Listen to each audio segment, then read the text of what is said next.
All right, let's talk about this fascinating tug of war that's happening inside our minds, like all the time. It's this epic battle between cold, hard statistics and just a really good, compelling story. Now, you probably think you're a pretty logical person, right? Well, you're about to find out why your brain is actually hardwired to fall for a good story, even when the numbers are screaming something completely different. In fact, you know what? Let's not just talk about it. Let's run a little experiment right now, on you. It's just to test your intuition. No pressure, just go with your gut. Ready to put your brain to the test? So this experiment comes from a classic psychology puzzle made famous by the Nobel Prize winner Daniel Kahneman. We'll call it A Tale of Two Cabs. Okay, so here's the scene. There's a hit-and-run accident at night. In this city, there are only two cab companies, green cabs and blue cabs. A witness comes forward and says, "I saw it. It was a blue cab." Now the court tests this witness's reliability and finds that they're right about the color 80% of the time. Pretty solid, right? Okay, now here is one more really crucial piece of information about the city itself. 85% of all the cabs on the road are green. Only 15% are blue. So just keep that in your head. The vast majority of cabs in this city are green. So, with all that in mind, what's the probability that the cab was actually blue? Go on, take a guess. Most people hear 80% reliable witness and they immediately think, oh, it's about an 80% chance. But the real answer? It's only 41%. I know, that feels shockingly low, doesn't it?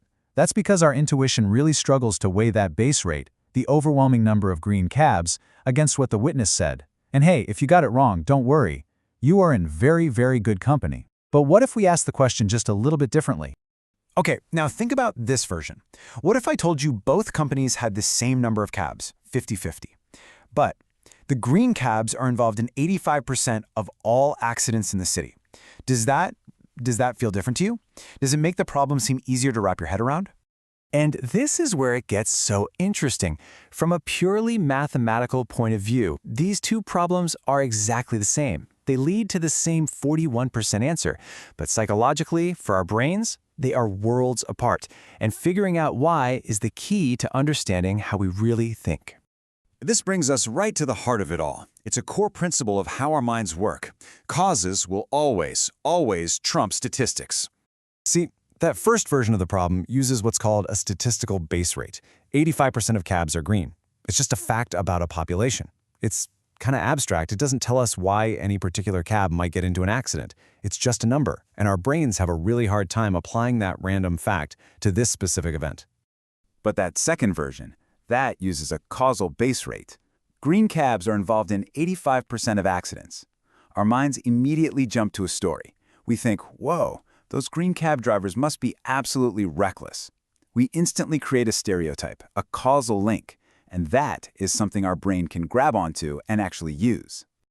Daniel Kahneman just sums it up perfectly right here. Our minds are hungry for stories that explain why things happen. A simple statistic, like the number of green cabs, it just offers nothing for that hunger. But a causal story, like reckless drivers, well, that's a full meal. But, this preference we have for stories over stats, it has some pretty unsettling implications. There's another classic study, often called the helping experiment, that shows us the real and kind of scary limits of our own logic. Okay, so check this out. Psychologists at NYU set up an experiment where students are in individual booths talking to each other over an intercom.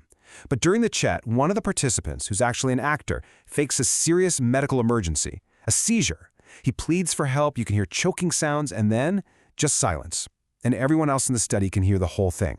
So let me ask you, we all like to think of ourselves as good, decent people who would totally rush to help in that situation, right? Well, in the original study, out of 15 people who heard this guy pleading for his life, how many do you think actually got up and went to help right away? The answer is 4. Just 4 out of 15. It's shocking. Turns out most people, even really good people, feel their personal sense of responsibility just kind of dissolve when they know other people are listening. The situation itself, not their personality, ended up dictating what they did. But here's the part that will really bend your mind. The researchers then told a new group of students about this shocking result. They gave them the statistic. Then they showed them videos of 2 of the participants who just seemed like nice, normal people. The students were then asked, hey, do you think these 2 specific individuals helped? And what happened? They completely ignored the statistic they had just learned. They basically thought, well, yeah, that statistic is surprising, but this person seems nice. Of course they would have helped. So if even powerful, shocking statistics can't change our minds about how people behave, what possibly can? I mean, how do we actually learn these kinds of lessons the hard way? This was the exact question that the researchers, a duo named Nisbet and Bergita, became obsessed with. If telling people the cold, hard facts doesn't work, what does? How do you get someone to really, truly internalize a difficult truth about human nature? The solution they stumbled upon is completely backwards from what you'd expect. In a new experiment, they didn't give the students the statistic first. Instead, they just showed them the videos of those two nice, normal people and simply told them, by the way, neither of these two helped. And just like that, it clicked. Faced with a surprising story about two specific individuals, the students immediately got it. They generalized the lesson and understood the power of the situation. This quote from the researchers just captures the entire paradox perfectly.